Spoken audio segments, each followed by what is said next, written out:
Stanford University. All right, well, welcome to lecture number 14 of CS193P. Today, we are going to go over two related topics. One is core location, which is a framework for specifying locations on the planet, actual, physical latitudes and longitude on Earth. And then MapKit, which is a way of displaying places on Earth. Okay, so these are two very related topics. And so let's jump right in. We're going to have a demo at the end, as usual. So what is core location? So core location is a framework for managing location and heading. All right, so you can imagine that your phone knows where it is to some extent, and we'll talk about what that extent is. And also your phone, if it has a compass in it especially, but even if it's just moving and it can tell the new positions, it can kind of tell your heading, okay? So core location kind of abstracts a way of figuring that out and provides API. Core location is not a user interface API, okay? It's object oriented, but it's not about user interface, it's about your location. The basic object, the most important object, kind of the unit of communication inside core location is called a CL location. CL location has a property on it called coordinate. You can see here. It's read-only, which is important to recognize. And it basically returns the latitude and longitude and has another property called altitude. So you can see a CL location can tell you where you are on the planet, even where you are above the planet Earth. If altitude is negative, by the way, that means you're below sea level. And I say that because sometimes a negative value in these properties for the CL location thing mean this is invalid, but a negative altitude does not mean it's invalid, it means below sea level. Okay, so this is pretty straightforward representation of the local of what a location is. Now, the thing about this though is your phone or your iPad or whatever is not a perfect locating device. It doesn't know exactly where it is on the planet, okay? So there's also a property in CL location called accuracy. There's horizontal accuracy and vertical accuracy. Okay, now that type of this is CL location accuracy, which is a double in the current implementation. But really we compare it against these predefined constants, okay? So there's KCL location accuracy best for navigation. So this is the best possible accuracy. So this is going to use every trick in the device's book. If it has GPS, it's going to use that. It's going to be using cell towers. It's going to use everything it can get its hands on to try and calculate where it is. But as a result, it's going to use a lot of power. So this setting is generally for you've got your phone in your car or you're doing driving navigation or something and your phone is like plugged in, right? Plugged into your cigarette lighter or something. It's got power. That's what this setting is for. Then there's the next level down, which is location accuracy best, which is generally GPS. But, and whether you don't know what's behind these constants, and so that's why I'm kind of being vague about it, because they don't document it, and it's specifically done this way so that as new location finding devices and hardware come out, they can add new constants or improve the performance of these constants or whatever. But best, you can imagine, is probably GPS. Nearest 10 meters might also be GPS.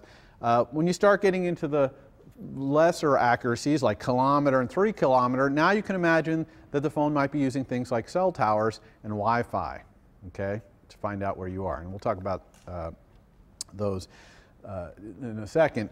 But generally, the more accuracy that you request the system to give you, because you're going to get these location objects by asking the system, where am I? And you're going to specify an accuracy you're interested in, the more battery you're going to use. That's really the highest correlated system resource is battery. Okay, if you ask for high accuracy, you're going to use the battery more. So the device, you give it an accuracy that you want when you ask it, and I'll talk about how to do that in a second, and it's going to do its best. Now, current known ways that it can find out where it is, cellular tower triangulation, so it can find out what cellular towers the phone can see from here. That's a pretty good way to kind of see where you are, generally, pretty low accuracy. There's also Wi-Fi node database lookup, which is kind of cool. There's a big database on the internet you may not have known with maybe not all the Wi-Fi locations in the world, but a whole bunch of Wi-Fi locations all over the world. And your Wi-Fi antenna inside of your device, whether it's an iPad or an iPhone, it can find out, well, what Wi-Fi hotspots can I see from here? And based on which ones it can see, it can make a determination of where it is by looking it up in this database, you see? Pretty cool, actually. And actually, it's a little more accurate than cell towers, depending on where you are. Like if you're in San Francisco, it's very accurate because there's Wi-Fi hotspots everywhere there. If you're out in the middle of nowhere, it's not very accurate at all. But it uses more power because your Wi-Fi is more power than, as you can imagine, the cellular antenna, which has to be very low power because very small phones with small batteries need to be able to last a long time doing so. And then finally, as you are aware, there's GPS in a lot of these devices. GPS looks at satellites streaming around the planet in geosynchronous orbit, or is flying around. I don't know how many there are, something, I don't even want to throw out the number, but a couple dozen, whatever.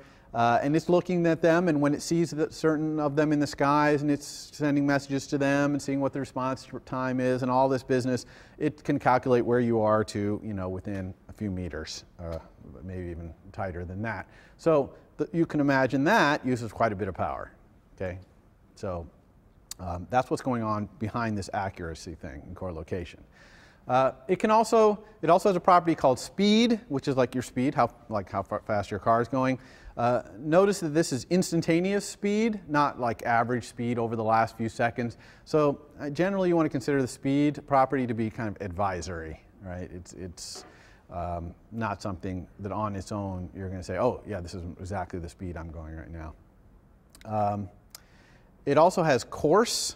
All right, so that's kind of the direction you're heading in. And again, it doesn't purport how it calculates this, but it'll use whatever it can. If it has a compass, it might use that. It might just be using where it's seeing you go, things like that. In this case, for both of these properties, if you get a negative value, that means this property is invalid. Okay, yeah? For the previous one, the precision. Yeah. So you ask the device for certain precision? Yeah, we're going to get to that, yeah. Okay. So the question is, how does this accuracy thing matter? And we're going to go over that in a second. You ask the device for location reporting at a certain accuracy. So we'll see how that goes. I just want to cover what's in correlation before we start going back or I wanted to cover what's in the object CL location before we start asking for them. And then the last one here is this property timestamp, which is a date. Timestamp, you actually are going to want to look at certain times because you might be given locations from the system that are a little bit old, because sometimes it might cache its last known location. It might, have calculated that a minute or two ago, and you might want to know up to the second, for example. So this timestamp will tell you whenever you have a location object when this was taken. There's also a bunch of methods for calculating things like the distance between two locations, right? Utility method, kind of obvious there. All right, so to answer the question, how do you get one of these CL location guys? And 99% of the time, you're going to get one from a CL location manager. Okay, so that's another object. Note right off the bat here that basically none of this works in the simulator. As you can imagine, you're not moving your laptop around. It probably doesn't have GPS in it. Probably could detect where it is by Wi-Fi nodes, actually, but it doesn't do any of that. The simulator doesn't really do any of this stuff. So if you're going to write your final project and you're going to use core location, you're going to have to be on a device to test it and things like that. So just fair warning there. All right, so CL Location Manager, how does it work? Four-step thing here. One, you want to check to see what your hardware can do, because you don't want to ask your hardware to do something it can't do, okay? And we'll show you that in a second. Then you just create a CL Location Manager instance, and you set some object to be its delegate. You configure the manager for what kind of location updates you want, and I'll show you what that looks like. And then you send it a message, say, start monitoring, and then it'll start sending messages to your delegate with CL location objects. Okay? Pretty straightforward. All right, so what kinds of location monitoring am I talking about here that it can do? Well, there's accuracy-based continual updates, okay, where you specify an accuracy, and it's going to give you updates at that accuracy level on a continuous basis as things change. There's updates only when significant changes in location occur. We'll talk about that, what that means. You can actually get updates when you move into a specified region in the world. So you can specify a region in a certain way, and when you cross into that region, it will notify you, okay? And then you can also monitor heading, what your heading is, separately from location, okay? So those are the kinds of location monitoring that a CL Location Manager can do for you. All right, so let's talk about step one, which is checking to see what your hardware can do. So first there's this class, these are all class methods in CL Location Manager. And the first one, location services enabled. The user is actually able to go turn location services off in settings. If you go get your phone out and you go to general settings, you'll see in there somewhere, there's a thing that says turn location services off. In other words, I don't want any apps getting my GPS location or whatever. So this method will tell you whether location services are enabled at all on your device. And then there's specific questions like, is heading available? Can I get the heading from this device? Again, a device with a compass can provide heading information. There's this significant location change monitoring available. I'll tell you about what that is in a second. That's if major changes in your location get notified. And same thing with the region monitoring available and enabled, okay? So you want to call these before you're going to use one of these particular kinds of location sensing. Also, you want to, there's this string in CL Location Manager called purpose. It's just a string, you set it. And purpose is used because when your application first, when you call one of these methods or when you first try to use location services, it's going to put up an alert to the user saying, this app wants your location. Okay, this string is going to be the purpose in that alert. So if you say the purpose is so I can spy on you, the alert will come up and say, this app wants to use your location so it can spy on you, so I can spy on you. So it's important to put this string, put something sensible in there describing to the user why you want to use these location services, because as you can imagine, it's kind of a privacy thing where, having your app know where someone is a little bit of a privacy thing, so the user has to explicitly say yes. Now, I'm not sure exactly how it works if the user says no, whether you ever get a chance again. I'm not really quite sure how they've implemented that. But if the user denies you either that time or if it stays from previous denial, then these methods above will return no. Okay? So heading available would be no if the user said no, I don't want my heading to be given out. Does that make sense? So that's purpose. So you want to probably set your purpose. And you can also poll the location manager. You can ask it, what's my current heading? What's my current location? We almost never do that. Usually we use the delegate and just get sent the messages as the changes, but you can ask, okay, if you really want to. All right, so the different kinds. Let's talk about accuracy-based continuous location monitoring. Okay, so this was the question that was asked. So you specify this property on Location Manager called desired accuracy. It's one of those constants I showed you on the previous slides. And you can also specify this distance filter, which is how far how much the location has to change before you're going to get notified of a new location, right? So if you're walking around and you're using it as a pedestrian, probably you want very high desired accuracy, and you want the distance filter to be pretty short, maybe 3 or 4 meters the person walks, and it gives you a new location. If you're in a car and you're just trying to map where you're driving around town, then maybe the accuracy can be a little less. It depends on whether you're trying to record what street they're going down or just general what neighborhood they're in, etc. And so obviously you want to set these to as low as you're willing to accept because it uses system resources to do this. You don't want to just crank up the desired accuracy to best and distance filter 1 meter.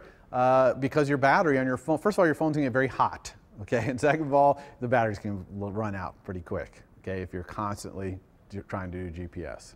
Okay, so that's something to consider. A lot of people, when they first go out to write a location-based app, they're like, oh yeah, I want to know exactly where I am all the time. And they start to realize, oh, my app just totally sucks all the life out of this phone, literally.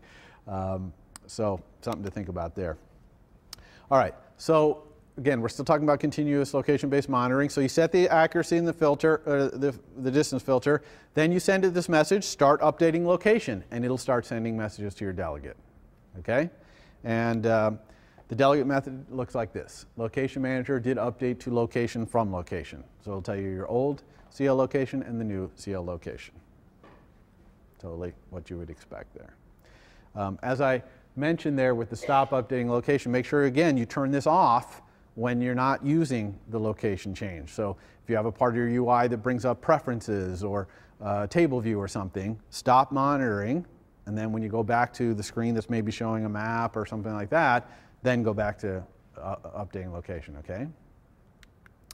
All right, different kind of monitoring, heading monitoring. So this is, you just want to know your heading. Heading is monitored separately from location. You can be monitoring both at the same time, that's perfectly fine.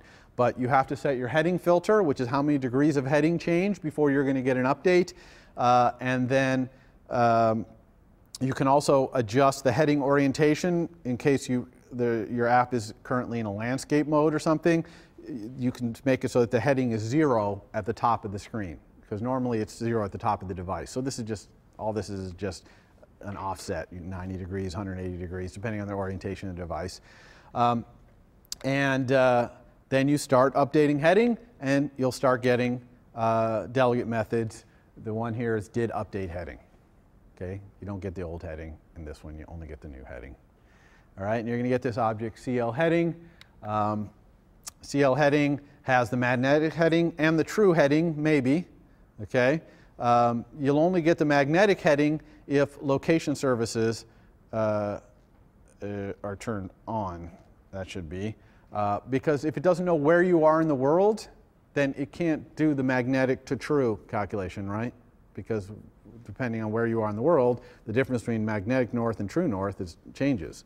So it needs to know where you are. So that's backwards. But so if the location services are turned off, then you can only get magnetic heading because it can't calculate true heading because it doesn't know where you are.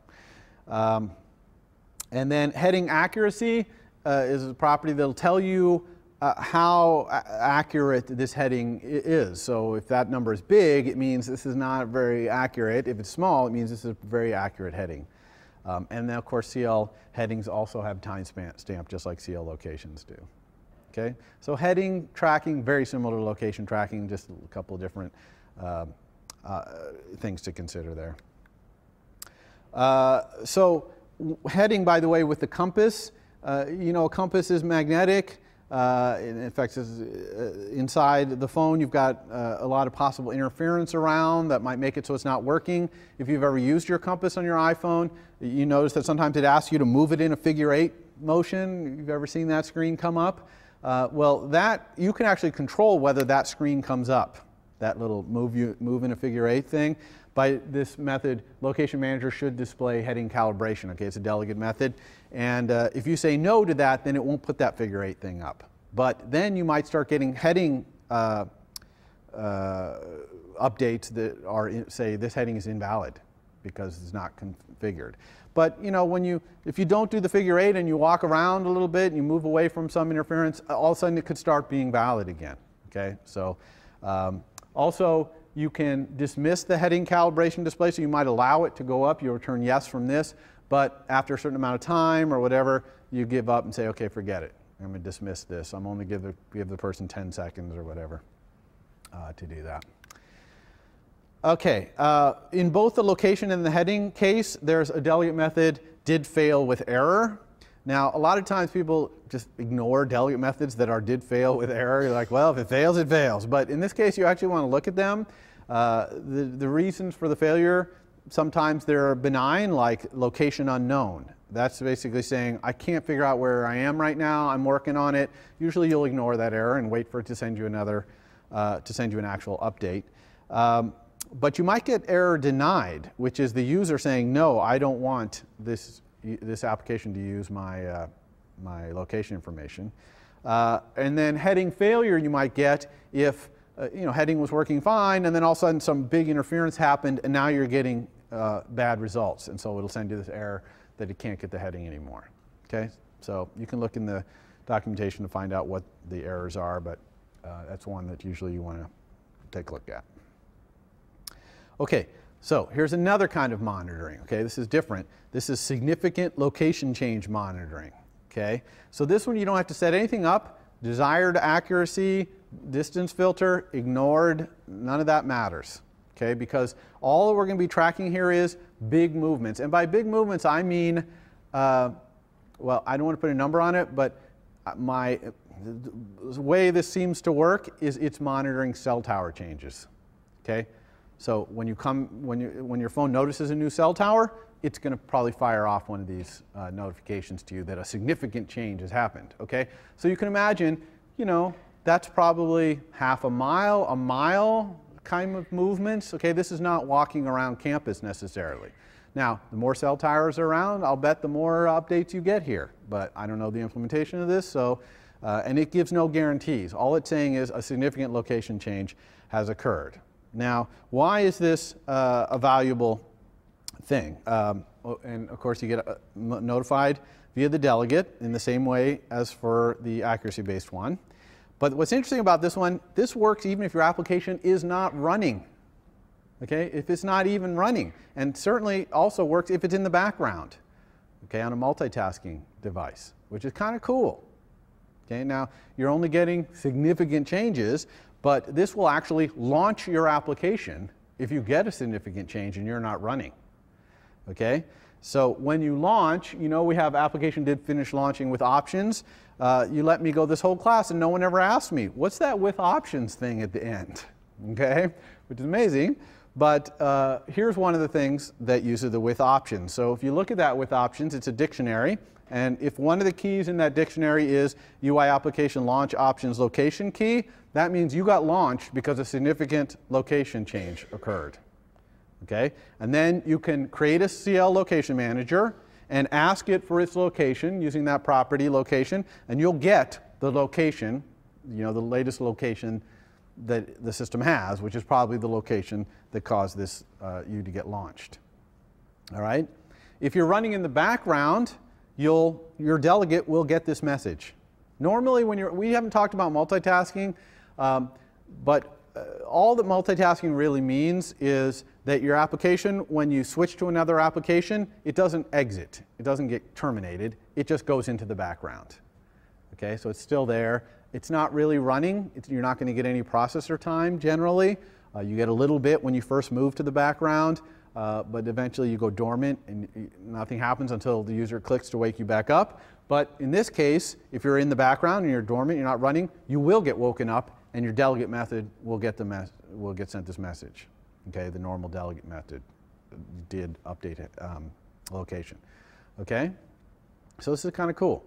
But it's only for large changes. So this is, you're around town, you're in the car, you're whatever. This is not, I'm walking around Stanford trying to find the chemistry building. Okay, it's not that kind of change level. All right, so there's another thing, very, very similar, called region-based location monitoring. Okay, and this one you say start monitoring for region, CL region, which is an object, and a desired accuracy. Okay. Now again, this you could specify as much accuracy as you want, but seems to me this is probably also based on this cell tower thing. So it's only going to be able to check fairly large regions. But and here's the delegate method you get, which is did enter region, did exit region, and again runs when your application is not running. It'll fire you up. Okay, to do this. Yeah. Question. Okay, so the question is what defines a region? And let's see if I have a slide on that. Oh, yes I do. So CL regions are tracked by name because they persist, obviously, right? You have a region, you define it, and I'll talk about that in a second. Your application might quit, if your application is going to get launched when you go into that region, it needs to exist when your application is not running. So when you create a region, you create it by name. I'm not sure I actually put the initializer here, but the initializer for a region, for example, there's CL region init with circular region of radius whatever at this coordinate, name, colon, string, and you give it a name. So when you initialize it, you give it the name. Again, probably based on this same technology, this significant location change technology. There is a size limit to the region that can be monitored, and you get that if you go to CL Location Manager. There's a property maximum region monitoring distance, and that'll tell you the radius if you attempt to monitor a region larger than that, because you can imagine if you want to monitor the United States, that that's going to be weird. So it puts a limit on there. And yeah, so I guess I don't put the definition of CL region, but you can look it up in the documentation. Like I say, the one that's in there, for example, is a big circular region, defined as circular region. But it has a hit testing thing and all that. So you can look at that if you're really interested in that. Okay, so that's it for core location. Any questions about that before I move on to the map kit? Okay, all right, so what is map kit? Map kit is a set of classes for a user interface for displaying maps. Okay, these are Google Maps. Okay, so it displays a map. You can see here I've got a map view up here and displaying a map. The map has what are called annotations on it. So annotations are these little red pins. You see these red pins? The annotations are shown using a class called MK Annotation View. The pin one is MK Pin Annotation View, which is a subclass of MK Annotation View that shows a pin. Each annotation itself only has 3 properties: title, subtitle, and the coordinate, latitude and longitude. Okay, that's what's the only thing that's in the annotation. And then there's a process whereby an annotation view is paired up for with an annotation to display the annotation. And we'll show you how that works. Annotations can have a call out. All right, so you can see there's a call out there at Memorial Church thing is a call out. And you can see the parts of the call out here. There's the title, that's Memorial Church. So that would be the annotation's title property. Front facade, that would be the annotation's subtitle property. The location, the coordinates of the annotation is obviously where the little pin is. The church, there you see the picture of the church, the thumbnail image on the left, that's its left accessory view, and the little blue button on the right, that's its right accessory view. Okay, so we're going to talk all about how we set all these things, but I just want to orient you. This is what we're talking about when we talk about annotations on a map view. Okay? All right, so how do we create a map view? You create it with alloc init, or you can drag it out from the library and interface builder. It generally, what does it do? It displays an array of objects that implement a protocol called MK annotation, right? And that protocol is the thing with title, subtitle, and coordinate in it, all right? Notice that the property in the map view, which gives you the list of annotations, is read-only. And we'll talk about how you update that list in a second. But here's what the MK annotation protocol looks like. It just has those 3 properties in it. The coordinate property is the CL location coordinate 2D. From core location, it's just latitude and longitude. Okay, really, really simple. It is okay if the title and or the subtitle is nil. That's perfectly fine. In fact, you can see that those methods are optional in the protocol.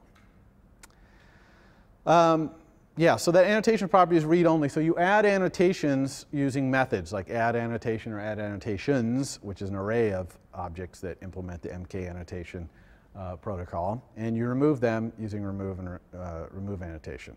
Okay, so you can't set that property, the array of annotations, directly. If you have a lot of annotations, like, let's say you had 1,000 annotations. Well, first of all, presenting 1,000 pins on the map, even if it's a map of the entire world, probably not that meaningful to the end user. You see why? You get 1,000 pins, it's like there's going to be pins everywhere. It's not really communicating anything to them. So generally the map view is you want to keep the number of pins to a reasonable number. Also there's performance considerations here too, because you saw that each pin it has a view, possibly a left accessory view, a right accessory view. That's a lot of overhead to have all those views. You wouldn't want to have, you know, thousands of those allocated all at once. So generally what we try to do is, for example, only show the annotations that are actually visible in the map right now. And how would we do that? Well, the delegate method of the map view, one of the delegate methods is this region did change animated. And you can think of it a little bit like view did appear in a view controller. And you can ask the map view for its visible rect. And then you can ask the annotation for its coordinate and convert that to a map point. And then you can say map rect contains point. So these MK map point for a coordinate, MK map rect contains point, those are C functions that are provided by MK map view. And you can use those to kind of do hit testing. And so you find out what annotations are visible, you would add those annotations and you would remove the other annotations. Any annotation you add, it's going to get associated with an annotation view and all that stuff, so it's going to have overhead. All right? So it's pretty optimized, it appears, for adding and removing annotations. So if you scroll over in your map and a bunch of annotations go off screen, removing them out is pretty efficient. And you're going to see even some mechanism in here that's a lot like table view for doing that. So what do annotations look like on the map? We saw this a little bit earlier. By default, they look like a pin. By default, I mean if you don't associate any kind of annotation view with an annotation, it uses pin annotation as the default.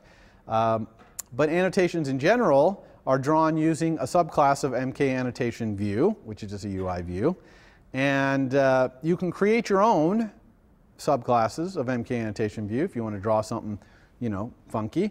But the basic annotation view has some nice features in it for letting you modify it without subclassing as well. Like you can set the image, the pin, for example, you could have it be a different image or whatever. So what happens when you click on an annotation? So we see how these annotations are displayed with this MK annotation view. What happens when you click on them? Well, it depends on your MK annotation view. It gets to decide what happens. But by default, nothing will happen. But if you have this property on MK annotation view called can show callout, then it'll put that little callout that we're talking about, where the Memorial Church thing is, and it'll automatically show the title and the subtitle. Okay, so it'll just be a little box with title and subtitle only, no thumbnail image, no button disclosure. The following delegate method, when you click on an annotation, is also called, right? Did select annotation view. And you can ask that annotation view, what's the annotation? So it's essentially passing you the annotation as well. And you can do what you want here, like you could push a view controller, like if you've got a map showing in a navigation controller and someone clicks on a pin, represents some location on the map, you could push a view controller that shows more information about what's on that map. Okay? Or you might prepare the MK annotation view to display its left and right accessory views, for example. So we'll look at an example of that. Right? So when the pin is clicked on, you kind of have some choices of what you want to do. Your delegate gets notified, your map views delegate, and you can decide what it wants to do. So, oops, oh, that's not going to do far. Okay. So how do we create these annotation views, these pins, and associate them with annotations? Now, this code should look very much to you like the way we associate a table view cell with the row, with the information in a row in the table. Okay? So we have this delegate method in map view called map view view for annotation, and it takes an annotation as an argument, returns the view that's going to represent it. And we do the same thing we do in table view, which is we dequeue them, so that as annotations go in and out of the map view, we're going to reuse these annotation views. Right? So all the more reason why if we have an annotation that's not visible, we should take it out of the map view so that we can reuse its annotation view. It'll go back on the dequeue list, or in the queue. Right? So it's exactly the same.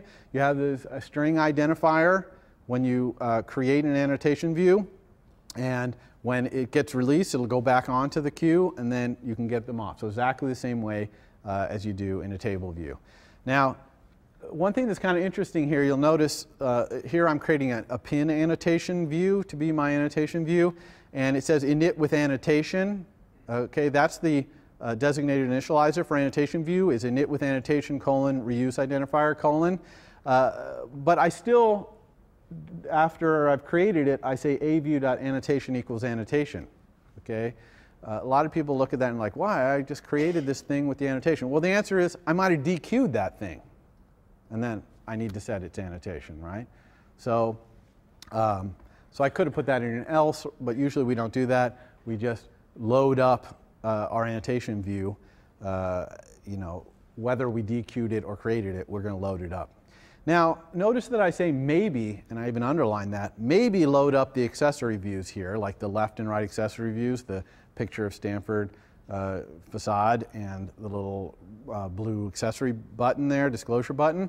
But I say maybe because probably I don't want to actually do that here. Because that little accessory view and all that stuff that comes up in the call out, that only happens if I actually click on that pin. Right? If I click on the annotation, then I get that thing. So I'm going to wait until my delegate gets called when I click on that pin, as I showed you on the last page, and then I'm going to spend the resources to create an image view or an UI image or download something from Flickr or whatever to create that, okay? So a lot of times what I'll do is just reset them here to be nil, and then wait till someone clicks, and then I'll load them up. Does that make sense? And now I have set the annotation, so it does know the title and subtitle, but it's a performance thing here where I don't want to load up, especially if I have 100 pins or 200 pins, which would be a lot. I don't want to create all the views and UI images for all the thumbnails. That would just be a huge amount of work that I want to avoid if possible. Okay, so let's talk about MK annotation view, these views that you create. Its properties, it obviously has a property which is the annotation that the view is drawing. It also has a property image. That is not the little picture of Mem Chu on the left. That's the pin. Okay, that's the image of that's going to show where the pin would go. Left callout accessory view, that's the view that you'd probably set maybe to an image view, and that would be your Stanford church picture. Right callout accessory view, a lot of times that's a disclosure button, that little round blue button. It also has enabled, whether it's enabled or not, center offset. That's like the pin, where the pin is stuck into the ground, that's where the actual latitude and longitude is. So the center offset lets you pick where in your image of your pin or whatever you're showing, where the head of the pin is basically. And then also draggable. These pins, you can pick them up and move them if the annotation that's associated with this view implements set coordinate also. Because MK annotation, that protocol, only has read-only coordinate. But if it also implements set coordinate, it's just going to use introspection to see, then it'll let you pick the things up and drag it as long as this is draggable as yes. Does that make sense? Okay, so if you set one of your call-out accessories, the left call-out accessory view or the right call-out accessory view, if you set it to be a UI control, like a UI button, for example, then when it gets tapped on, you'll get this message sent to your delegate.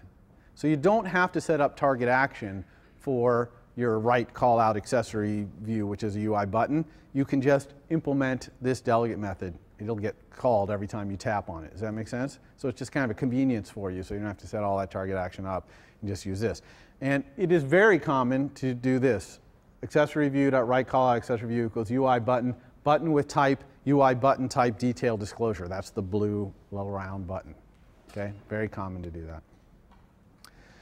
Okay, so I told you that when I have that DQ and all that, that I'm not going to really load up my annotation view then because I don't want to spend all the resources. So here's an example of doing all that loading up in a did select annotation view. Okay, so the did select annotation view, delegate method of my map view. When I click on the pin, it gets called, and it gets called before the little call out comes up.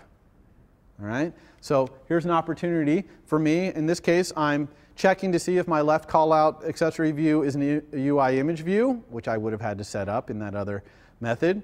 And if it is, then I'm going to create a downloader and go off and download the image from somewhere, Flickr or something. And then I'm going to dispatch back to the main queue to set the image to be that image. Now, this code, for those of you who are working on the current assignment, you'll notice this code's got a little bit of a problem, which is if I'm dequeuing and reusing, I might end up sending the image queue, the image view's image to some other reused cell. Okay, so this is, you can look at this code as kind of conceptual to go back and set the image. But the point here is I could set things up so that when the pin is clicked on, that's when I'm going to go do some work. You know, anything that's going to use resources to load up that little callout box. Now, the callout box is going to immediately come up without the image, and then later, once this thread is done running, the image is going to appear. Okay? Now, this is probably more okay to do than it is in the table view case because there's only one image view up at a time anyway, right? And the chances that you clicked on the same one and it reused that same cell to show that image, pretty low. Okay? So this might be code. It's like got a corner case, but it's also missing a curly brace, it looks like at the bottom there. Okay, overlays. I'm not really going to talk about overlays here because I want to leave time to do the demo of all this stuff. But an overlay is essentially something you draw, okay, that it's a path, basically a CG path, that's tied in geosynchronously, all right, to the map. So as the map scrolls around and zooms in, your overlay stays linked to it. So you could show a bus route, for example, something like that. That's what overlays are for. They work almost exactly the same as annotations. It's just that instead of being a point, they're this path that gets drawn. So I'm not going to really go into this too much. It has a bounding rect, so it can do hit testing, whether you clicked on the overlay. It's associated with an overlay, just like an annotation is. There's a method view for overlay. There's not the same dequeue mechanism though. And then the main thing is when you have an overlay view, an MK overlay view, which is like an MK annotation view for overlays, you have to implement this method draw map rect zoom scale in context. And this is kind of like draw rect, not quite though, because notice that you're passed in the context here to draw with, whereas in draw rect you use the current context by calling that UI graphics get current context thing. So here you're actually given the context. You might actually be asked to do this in a thread. The core graphic stuff is thread safe, so that's okay. You can draw in the context, but you wouldn't want to be calling UI kit things that are not thread safe in this implementation of this. All right, but most of the stuff you're doing in this draw rect, CG path, do this, CG rect, do that, you know, those kind of methods. So. You obviously, when you're drawing, you might want to be able to convert from map points to points in your view, and you do that with these methods that are in MK overlay view that you inherit. So you can find that. All right, so that's it for overlays. You can look that up if you want to do an overlay for your final project or whatever. The map can display street level, or it can display, you know, Google Earth, or a hybrid of those two. And you set that with this property right here. You can also show the user's current location on the map. If you say shows user location yes, then you'll have, I think it might be purple, possibly, pin that will show the current location as the user walks around the map. And you can also restrict a little bit the user's interaction with the map. You can keep them from scrolling or zooming. Like if you just want to show a certain part of the Earth and you don't want them looking at other places, you can stop them from doing that. And you can also specify what region on Earth you want the map to show. Okay, you just have this property region, which you set to be an MK coordinate region, which is a struct that has a latitude and longitude of the center of the region, and then a delta of how many degrees of latitude and how many degrees of longitude to extend from that center. And it's going to make it fit in the space.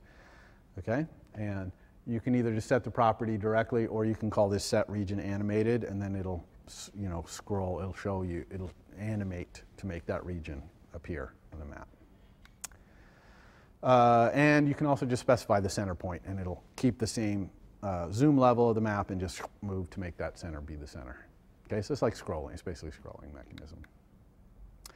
Yeah, there's methods from converting points from world coordinates, latitude and longitude, to points in the view. You don't use these quite as much now that they have the overlay views, but still might be some interest. And then your delegate also can get notified when the map is getting loaded. So these are Google Earth, remember, so downloading these things, especially if you only have 3G, could take a while. So you get notified when it started loading something and when it's completely finished downloading whatever's currently displayed. So as you scroll around or zoom in and out, it's going to start loading again, and it might take a while for it to finish loading. I mean, if you're doing it in the simulator, this is all happening instantly because you're all here at this very fast Stanford internet here, and you're on a laptop, not a small device, and so this is all happening fast. But when you put it on a device, you're going to notice, oh, it takes a while to download this stuff, these images. And you can also get fail if, like the network, you have a network failure trying to download this stuff, you'll get notified with that as well. As I mentioned on the previous slides, really, there's a bunch of C functions, maybe a couple dozen, for converting from all kinds of different coordinate systems here, view coordinate systems to map coordinate systems to real coordinate systems in the real world, so check those out too. All right, so I rushed through the last part of that because I want to show the demo.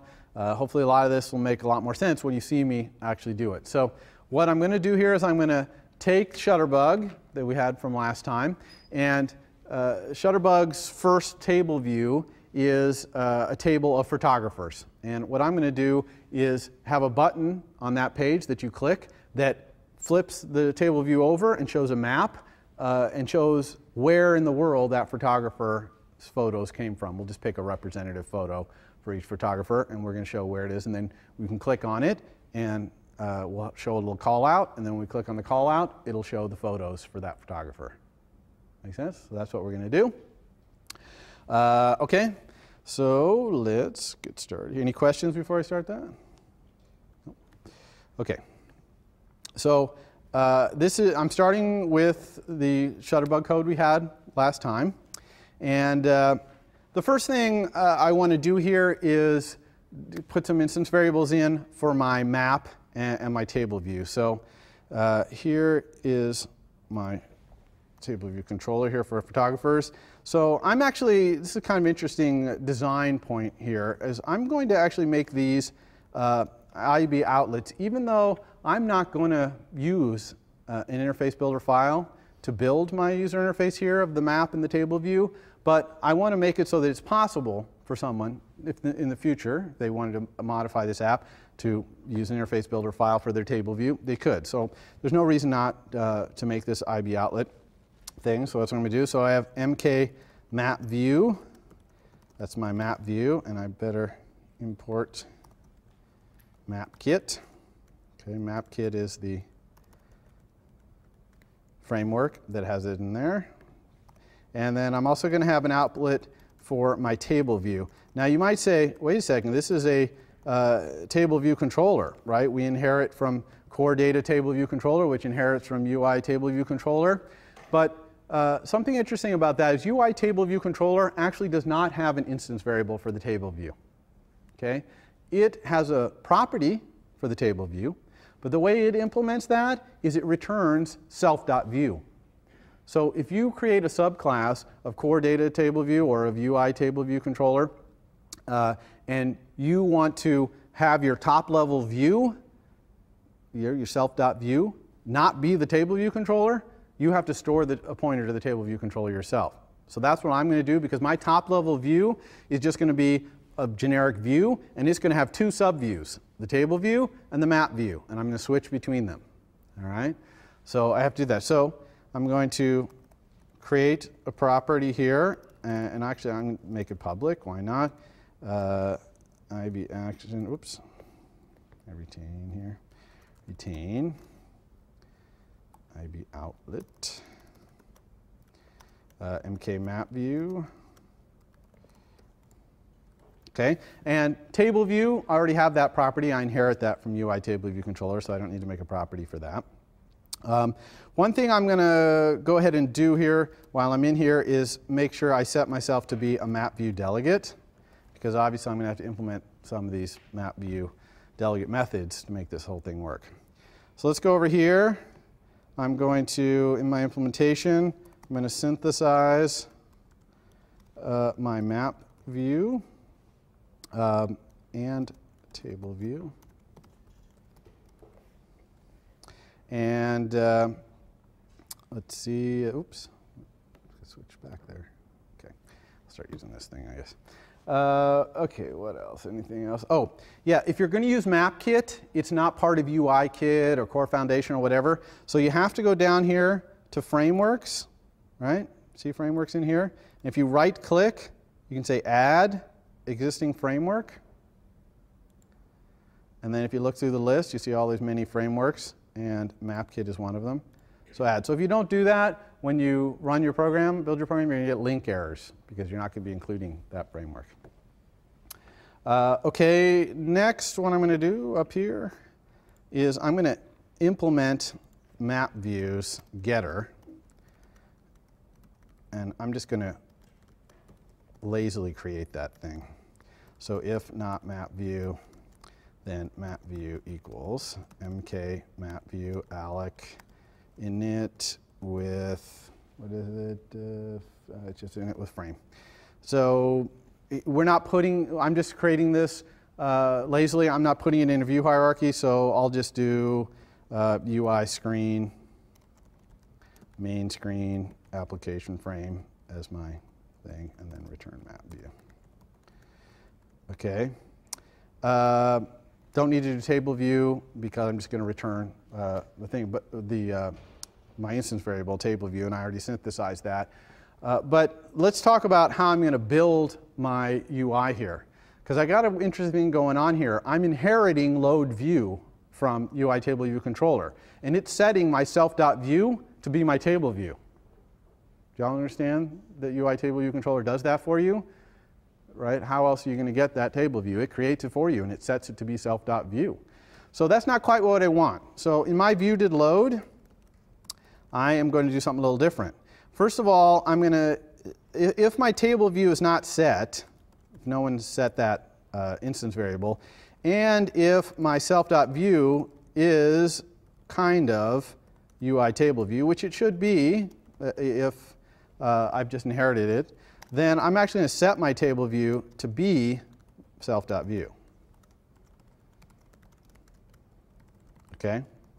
So all I'm doing here is just grabbing my table view from self.view if I got it by inheriting it. Okay? Hopefully you understand that. So now that I've had my table view, my map view is lazily instantiated. All I need to do is build my view hierarchy. Very simple. I'm just going to do self.view equals. I'm just going to create a generic UI view.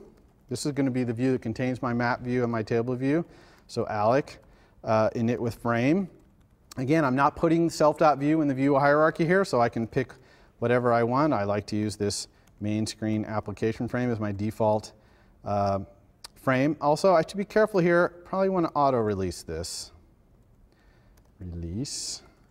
Okay, because I'm assigning it to self.view. And so that's going to retain it. And so I don't want it, I want it to be properly memory managed there. So I've got my self.view. So now let's just add our table view and our map view as subviews of that self.view. Now I am adding those views now to a view hierarchy, so I better set their frame. Remember, every time you add a view to a view hierarchy, you have to set its frame. So in both cases, the table view and the map, I want them to fill my self.view entirely. I want them to be the whole thing. So table view.frame equals self.views bounds. Okay, so I'm going to set my frame of my table view to fill the whole thing, and then I'm just going to say self.view add subview self.table view. Okay, and I'm going to do the exact same thing for the map view. And then I'm going to add the map view. Okay? So now I've built a generic view. It's got these two views underneath it. I'm going to switch back and forth. Now, how am I going to switch back and forth? I'm going to use that thing UI views hidden. Remember the hidden property of UI view? If I say hidden equals yes, it hides that view. Still in the view hierarchy, but it doesn't draw, it doesn't accept any events, it's totally hidden. So that's the way I'm going to do it. So I'm going to start off with the map view hidden. Okay, so my table view will be showing map view is hidden. And the last thing I want to do is set my map views delegate to be myself. Okay? Because we're going to be doing some map view things.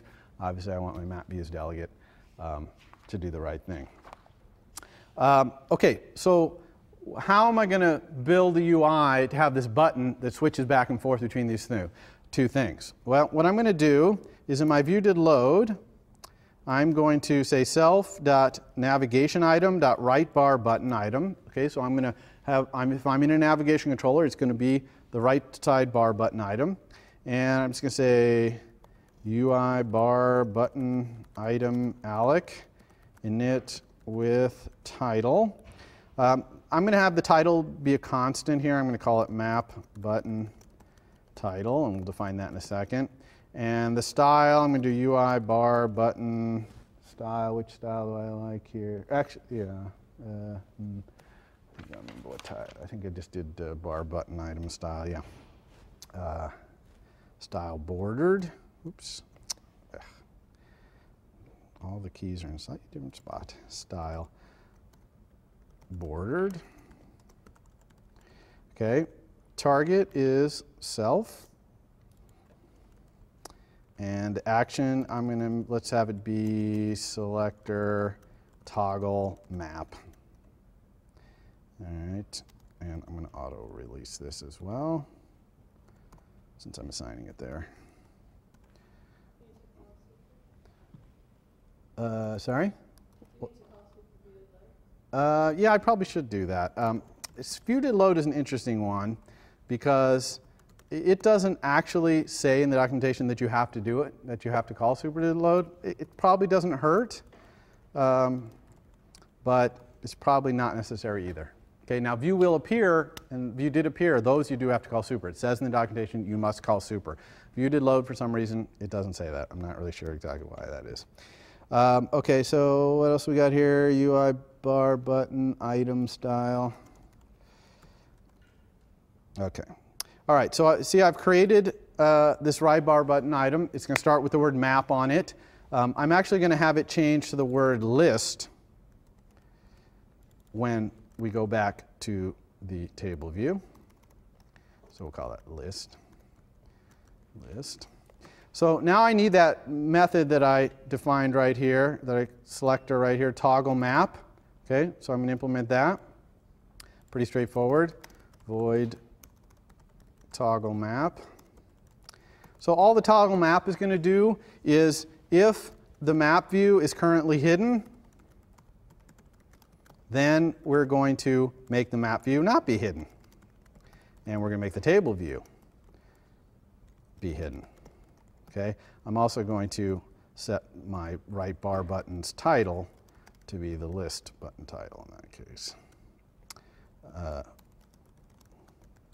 And then same thing here, if it's the other way around, we want to do the opposite. So this is yes, this is no, and this is map.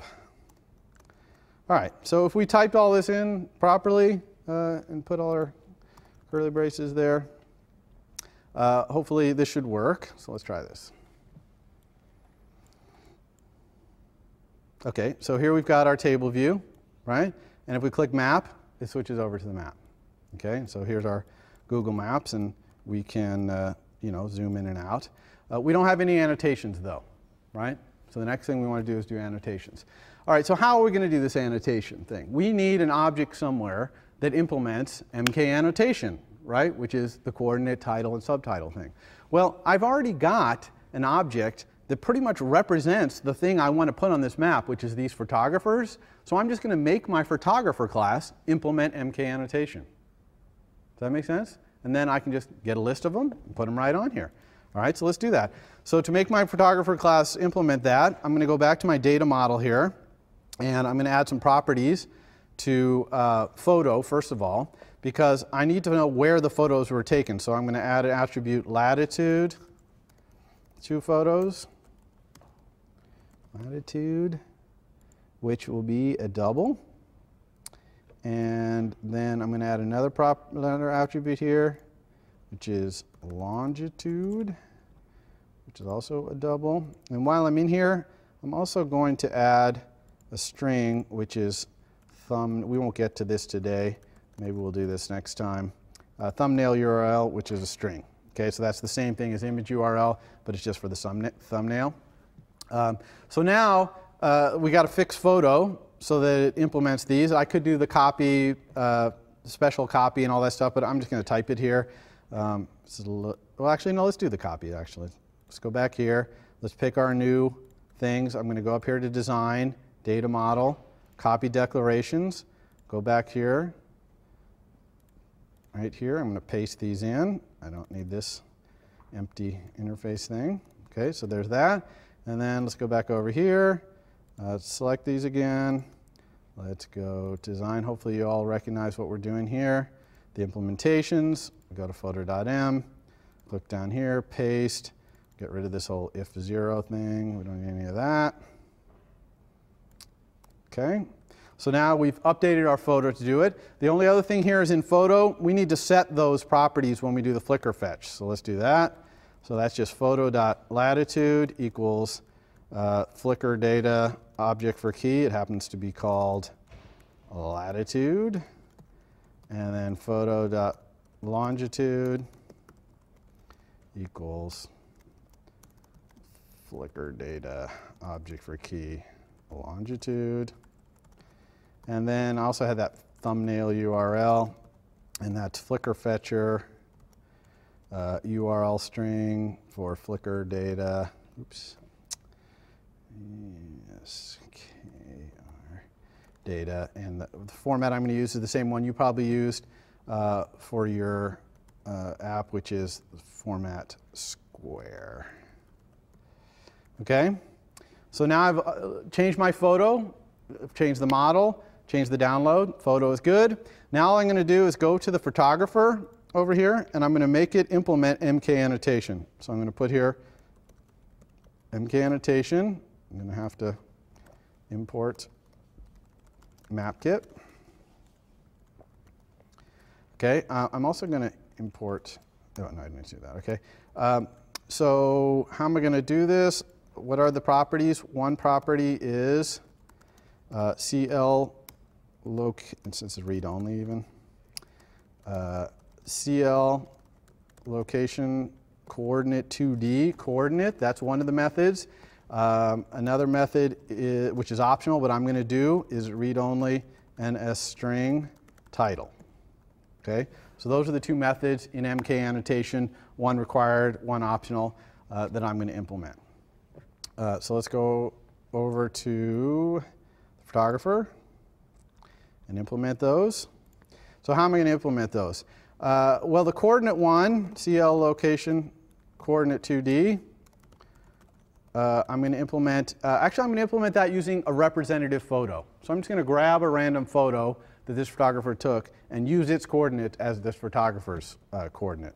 So I'm going to say photo star representative photo equals, let's go ahead and implement, let's put a method representative photo on ourselves. So let's just put that, let's even make that a public method. How about that? Or even a property. Photo read only.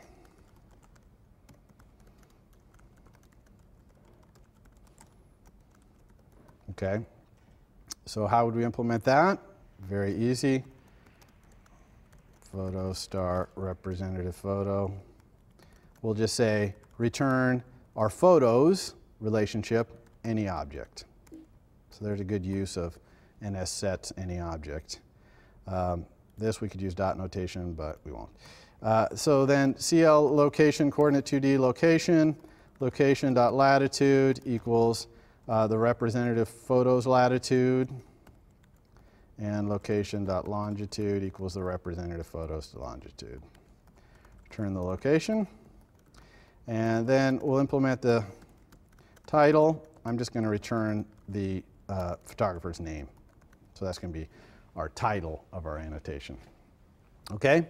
So before we run this, we are going to want to go back to the simulator here and delete Shutterbug. And you know why that is, because we've changed our model. right? So we want to make sure that we start with a fresh database. So let's see if this works. So what we got here, oh, sorry, photos should be self.photos. And then what else we got here? Oh, yes, these are double values. So I need to take these and do double value.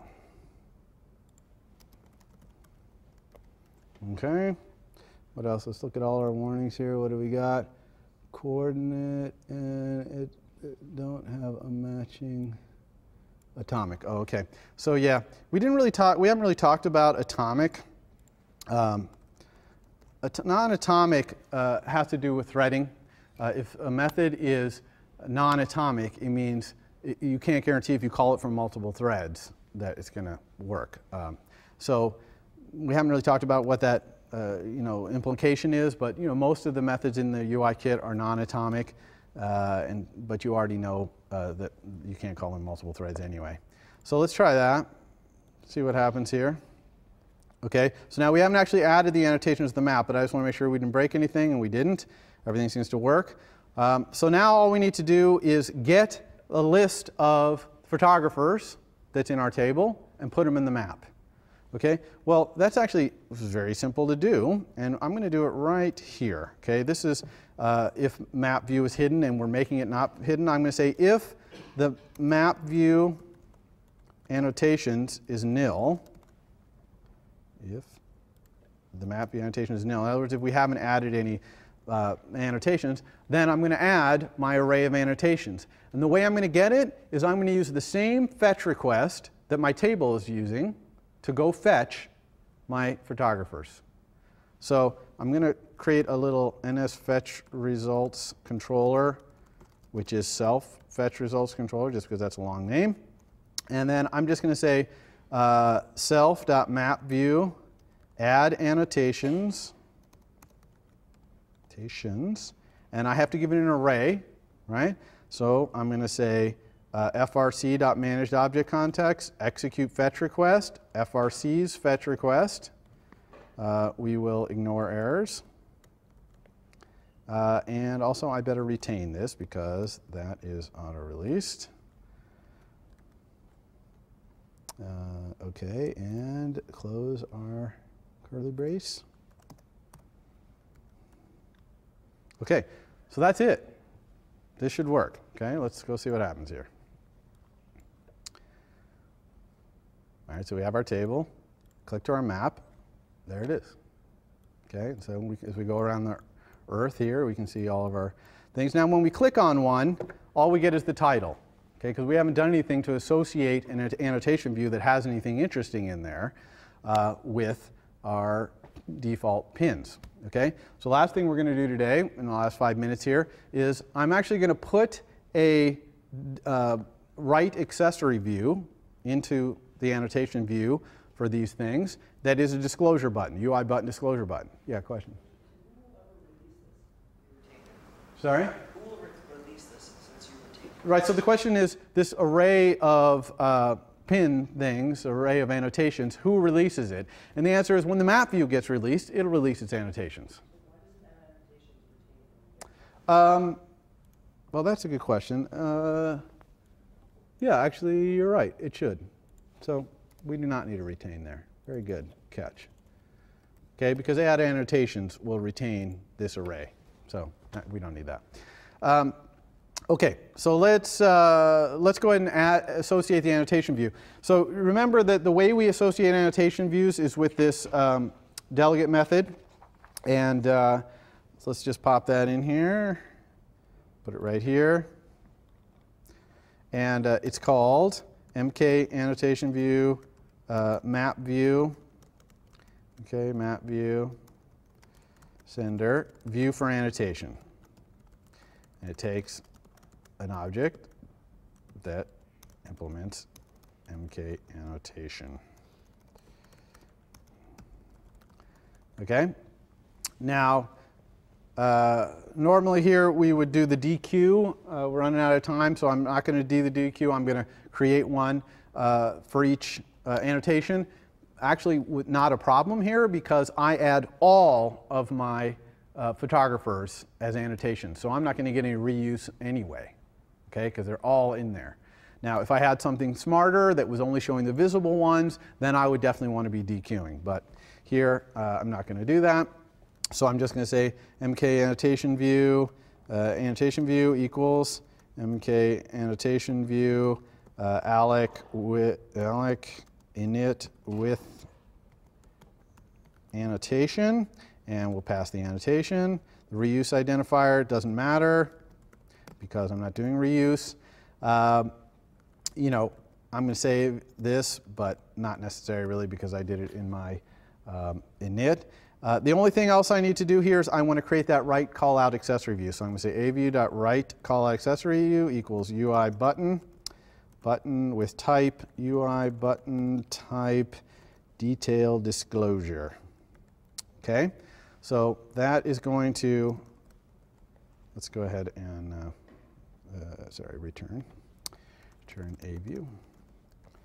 Okay, so let's see what that does. We're not quite done, but let's see what that does. Yeah, okay, I'll put the retain back in for now, and we'll answer that question later if that's really necessary, because it doesn't seem like it should be required, but let's put it back in. That's not our problem here. Hold on, we got a problem. Oh, I know what the problem is, sorry. This wants to be a pin annotation view. Okay, we want a particular kind of annotation. Before, we weren't specifying what annotation view, so we were getting pin by default. In this case, if we're going to specify it, we need to specify that we want a pin. So now when we click on a pin, one more thing. Sorry. We need to make sure that we can show callout equals yes, okay, because we do want our annotation views, when we click on them, to show the callout. So let's do that. Okay, so now we have the callout, but we have the little blue button, okay? But if I click on the blue button, nothing happens, okay? And that's because we need to use this little magic delegate method that gets called when you touch a control that's an accessory view. So let's do that, and that is called void map view. What's that thing called again? It's called callout access. Oh, sorry, annotation view. Okay, annotation view. Callout accessory control tapped. Thank you, Xcode, for typing that for me. Control star control. Okay. So the implementation of this is trivial. This is a one-liner because we already have a method inside of our table view that when we click on a row that represents a photographer, it shows all the things, and that is self managed object selected aview.annotation. Okay, now you might say, wait a second, managed object selected takes an NS managed object star, and aview.annotation is an ID angle bracket MK annotation. Yes, but the way Objective-C does its static typing here, that aview.annotation, it's still an ID, all right? So IDs can be passed into static typed. So that's why this is not complaining. See, I'm compiling, no complaints. You could argue that's kind of questionable, but the compiler looks at the MK annotation as an additional typing mechanism which it'll match up, but it doesn't have to, the ID part is still an ID, okay? So let's look at that and see if this works.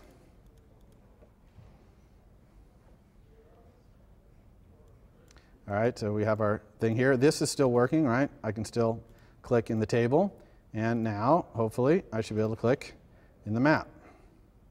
Okay, works exactly the same. All right, it's just that we're clicking on maps items instead. Okay? All right, so that's pretty much what I wanted to do today. In our next lecture, we will, I'm going to work on this demo a little bit more. I'm going to put the thumbnail in there. Okay, and the reason I want to put the thumbnail in there is a little bit of review of what you're supposed to be doing for your homework, which is due tomorrow. So you'll hopefully have all turned it in by then. And it's not exactly, so if you haven't, I'm not going to be giving it all away. But I also want to show you just a little bit how we can be lazy about going and doing the fetch. And then also on Thursday, I'm going to try and cover some miscellaneous topics that you might well want to use for your final project. So kind of grab bag day on Thursday. And that's pretty much it. So I will see you then. For more, please visit us at stanford.edu.